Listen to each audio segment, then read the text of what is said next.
చెప్పుము. ఇప్పుడు అడిగింది నేను, చెప్పవలసింది నీవు. కొత్తగా గాడులు ఎదురైతే పకడ పకడ అనుకుంటాయి, వాడి లక్షణాలు అంతే. పశువులు ఎదురైతే మూతులు నాకుంటాయి, మనుషులు ఎదురైతే మాట్లాడుకోవడం అది మానవ ధర్మం. అవును, నేను అడిగాను, నువ్వు చెప్పాలి.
నా పేరు శివుని వరహాలంటే శివకట మాలమంటారమ్మా. అమ్మేంది నీ అమ్మ?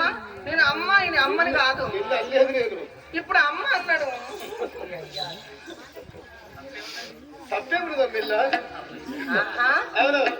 అవునా? నువ్వు శివుని కుమారుడు. అవును. మరి భగవంతుడు పూజ చేసుకుంటుండాలి గాని ఈ భూలోకం ఎందుకు వచ్చినావు? చూద్దామని వచ్చి ఉన్నాను ఇక్కడ. వనము. ఏం చూస్తావు? వనము వేటాడుంది కాదా? అవునవును, వేటాడదానికే వచ్చి ఉన్నానమ్మా ఇక్కడికి. ఎందుకు వచ్చావు ఇక్కడికి? మాది ఇక్కడ దగ్గర పదామడలో ఉంటుంది మా పట్టణము. మా తండ్రి పుణ్యేంద్ర మహారాజు, మా తల్లి శాంతవ్వ, మా పట్టణం పుణ్యేంద్ర పట్టణం. గొప్ప వారము, వీరాతి వీరులము. మేము రాసమాలలము. అయితే ఆ భగవంతుని దేవాల పుట్టిన వారము రాసమాలలం. అటులైతే నాకు చాలా